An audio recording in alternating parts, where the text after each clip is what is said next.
and replied that it was not really his style. Lennox turned her head slightly, her curiosity piqued, and asked what his style was. Joe leaned against the concrete barrier, looking out at the city skyline, and painted a dramatic picture of himself. He claimed he was an outlaw, cast out by the power brokers, forced to live a life in the city. Lennox let out a short, cynical laugh. She observed that he sounded kind of like Batman if he had been demoted to a nanny. Joe smiled, appreciating the quick wit, and conceded, saying nice. He shifted the conversation to the matter at hand. He asked her, gently but firmly, if she was not supposed to be at a meeting at her principal's office right now. Lennox swung her legs, her voice full of defiance, and asked why she should. She complained that crap goes on there all the time. She gave an example, stating that Miss Lent fires the music teacher, completely gets rid of the band, and everybody is afraid to talk about it. She looked at Joe, her eyes shining with unshed tears of frustration, and declared that she was tired of life being unfair. She pleaded for a different reality, asking how about for once it just be fair. Joe looked at her, seeing right through the anger to the profound hurt beneath. He spoke quietly, his voice carrying the weight of deep understanding. He told her that he would be upset, too, if his mom and dad bailed on him. Lennox stiffened, immediately throwing up her defensive walls. She insisted she was talking about Miss Lent. Joe nodded slowly, allowing her the illusion, and said if she says so. Lennox glared at him, asserting her independence, and stated that he did not know anything about her. Joe agreed readily, saying she was right, he did not. But he leaned in closer, his voice unwavering, and said that what he really did not know about her is why she was taking this all out on her aunt. He delivered the hard truth, reminding her that because she is the only person who has not bailed on her. Joe acknowledged Melissa's flaws, admitting that look, he knew she could get a little skitsy at times. He quickly corrected himself to all times. But he brought it back to her core argument, asking her that since they were talking about fair, did she really think it was fair that Melissa had to go down to her school all alone and eat her big bowl of stink for something that she did not do? Lennox looked confused, the bizarre imagery breaking through her anger. She asked what a big bowl of stink was. Joe smiled a wise, weary smile, and promised her that she would know when she had eaten one. Meanwhile, inside the sterile, intimidating confines of the principal's office, Melissa was doing exactly that.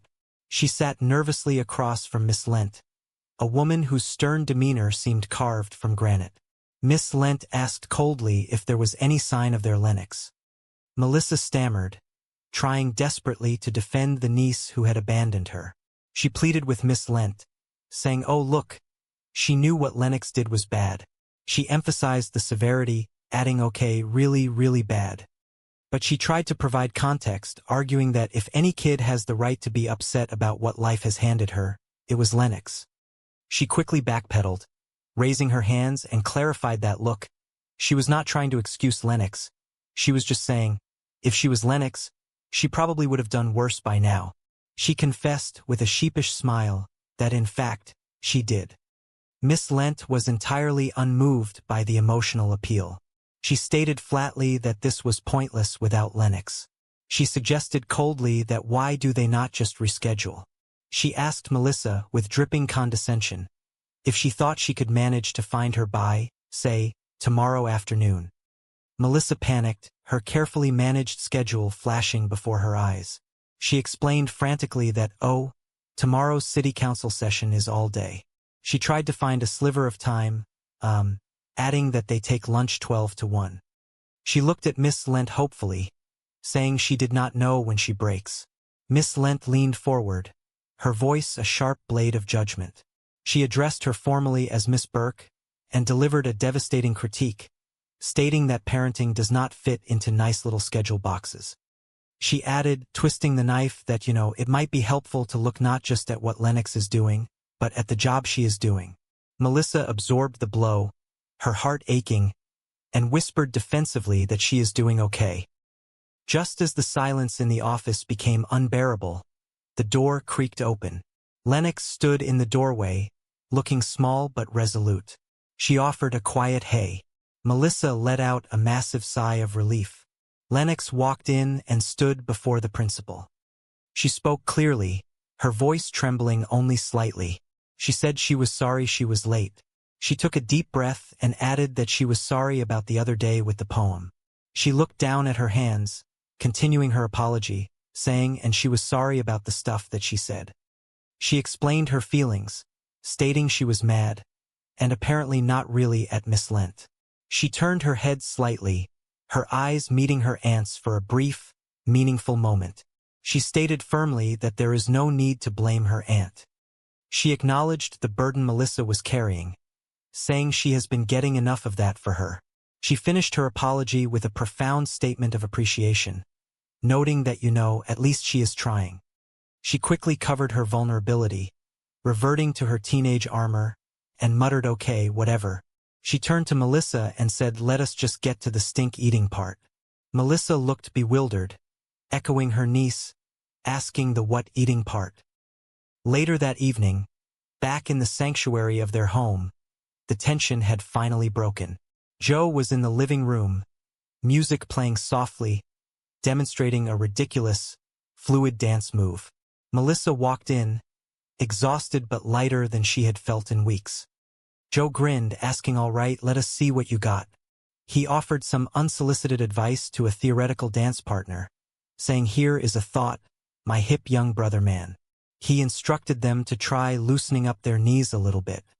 He finished the move with a flourish and said, you are welcome. He turned to Melissa, his expression softening into genuine sympathy. He told her that he heard about all the crap she had been going through. He listed the tragedies, saying, with her wife going broke, losing her car, her condo. He shook his head in amazement, asking how she could even walk. He suddenly realized he was listing his own tragedies, projecting them onto her. He stopped, embarrassed, and stammered, oh sorry, he did not mean to. Melissa waved it off, a gentle smile on her face. She assured him no, it is all right. She played along, stating she was aware that her life is an abyss of inky black despair. She thanked him sarcastically for the pep talk. She offered a quiet hey, shifting the mood. She pointed to his feet, genuinely impressed, and asked if he could show her how to do that. Joe laughed, a booming, genuine sound, and replied only if she taped it. Melissa smiled, admitting she had no idea how to do it. Joe stumbled over his words, realizing his earlier mistake, and apologized, saying, oh, I am sorry, I am sorry, I am sorry. He clarified that he meant her aunt, not her wife. Melissa laughed, letting the awkwardness slide. She leaned against the sofa, reflecting on the profound events of the afternoon. She told Joe proudly that so she ate her whole big bowl of stink. She added, a triumphant gleam in her eye, that she even went back for seconds. She playfully rubbed her stomach, groaning ugh, and announced she was going to go brush her teeth now. She held up her hands in a victory pose, declaring hands. Suddenly, a realization struck Melissa. The sudden change in Lennox's behavior was too miraculous to be entirely natural. She turned to Joe, her eyes narrowing in suspicion. She pointed an accusing finger and declared that it was him. She stated as a fact that he talked her into going down there. She demanded to know how he talked her into going down there. Joe shrugged, playing it cool, and offered the simplest explanation, claiming that people like him. Melissa did not buy it for a second. She pressed him, saying no, really. Joe sighed, knowing he was caught, and confessed casually that he paid her $50. Melissa gasped, her moral compass spinning wildly. She repeated the word, asking a bribe. She condemned the action immediately, stating that is terrible. She elaborated on her horror, saying that not only is that wrong, that is horrible parenting. Joe leaned back, completely unbothered by her judgment. He reminded her of their respective roles, stating factually that, well, he is not a parent, and neither is she. Melissa, seeing the twisted logic but refusing to accept it, asked playfully if she could have $50. Joe shot her down instantly with a flat no. He told her to then relax, all right? He revealed the true genius of his plan, stating that he wrote Lennox a personal check. He made a bouncing sound, boing, imitating a check bouncing at the bank. He smiled a wicked, brilliant smile, and declared that to be another very valuable life lesson. Melissa stared at him, a mixture of horror and profound respect washing over her. She asked him, slowly and deliberately, if this is how he ran his youth center right out of college. Joe laughed, a sharp, dismissive sound. He rolled his eyes and confessed, saying, "Oh, please, there was no youth center." Melissa felt her jaw drop again. She asked, her voice dangerously calm, if she could speak to him in the other room. Joe mockingly waved goodbye to the empty living room, saying, "Nice knowing you." Melissa assured the room that, oh, he will be fine. She pulled him into the kitchen, the heart of the house, to deliver her final verdict. She listed his crimes, stating that he lies, he bribes. She asked him, a note of genuine curiosity in her voice, if there is anything he will not do. Joe answered immediately, without hesitation, stating windows. Melissa took a deep breath, looking at the complex, flawed, utterly effective man standing before her. Joe tried to defend his chaotic methods. He told her to look, Burke, he is just trying to help her out here, you know. He admitted that he may have played it fast and loose, but he pointed to the result, stating that Lennox apologized to that lung woman, right? Melissa nodded slowly, conceding the point, saying yes. She confirmed that yes, she did. She looked at Joe, her heart swelling with a strange, new feeling of familial gratitude. She shared the most important part of the meeting, telling him that she also, as it happens, said a few nice things about her. She emphasized the location, saying in front of her.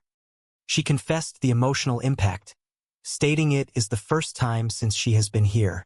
She admitted, her voice thick with emotion, that frankly, it took her breath away. She suddenly narrowed her eyes again, the paranoia returning, and asked, "Oh my God. He did not pay her to do that too, did he?" Joe smiled a soft, genuine smile, and assured her that no, she gave him that one free of charge.